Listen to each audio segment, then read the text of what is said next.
آپ کو وہاں پر خریداری کرنے سے پہلے کاؤنٹر پر جا کر ٹوکن بنوانا پڑتا ہے. ٹوکن بنوا کر پھر آپ جو کاؤنٹر پر کھڑا ہوتا ہے اس کے پاس جاتے ہیں اور اس سے کہتے ہیں کہ یہ میرا ٹوکن ہے اور مجھے میری مطلوبہ چیز مہیا کی جائے. آپ صلی اللہ علیہ وسلم نے فرمایا کہ کوئی بھی جنتی اس طرح جنت میں نہیں جائے گا مگر کہ اس کے ہاتھ کے اندر اس کا دائیں ہاتھ میں نامہ اعمال ہوگا.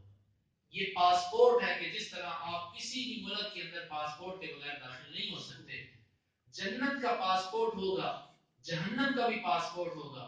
فرشتے اس پاسپورٹ کو دیکھیں گے کہ اس کے ہاتھ میں دائیں جانب پاسپورٹ ہے، چہروں کی شناخت ہوگی، فرشتے ان کو جنت کے اندر داخل کر دیتے ہیں. جنت کے اندر یہ پاسپورٹ کیسے بنے گا، یہ پاسپورٹ کس طرح بنتا ہے؟ فرمایا ان اللہ اشترى من المؤمنین انفسهم واموالهم بان لهم الجنہ. اللہ تعالیٰ نے مومنوں سے ان کی جانیں اور ان کے مال خرید لیے ہیں، بدلے میں کیا دیا؟ بان لهم الجنہ، یہ کہ ان کے لیے جنت ہے. اب یہ مال بظاہر ہمارا ہے، میرا ہے یہ مال، لیکن میں اس کو فروخت کر چکا ہوں، میں اس کا بدلہ لے چکا ہوں. اور یہ جان، یہ نفس، یہ جسم، یہ طاقت، یہ بظاہر تو میری ہے، لیکن حقیقت کے اندر میں اس کو دے چکا ہوں. میں کس کو دے چکا ہوں؟ میں اپنے اللہ کو دے چکا ہوں. جس طرح کے کوئی بندہ خریدا، اشترا کا لفظ اللہ تعالیٰ نے بولا. آپ شہری لوگ، آپ کو معلوم ہے کہ بیع و شراء کیا ہوتی ہے. خرید و فروخت یہ ہوتی ہے کہ آپ کسی دکان پہ جاتے ہو، آپ نے پیسے دیے، چیز خرید لی. جو چیز خریدی اس پر دکاندار کا اختیار ختم. جو پیسے آپ نے دیے ان پیسوں پر آپ کا اختیار ختم. وہ پیسے دکاندار کے ہوئے، وہ جیسے چاہے خرچ کرے. یہ چیز آپ کی ہوئی، جیسے چاہے استعمال کرو.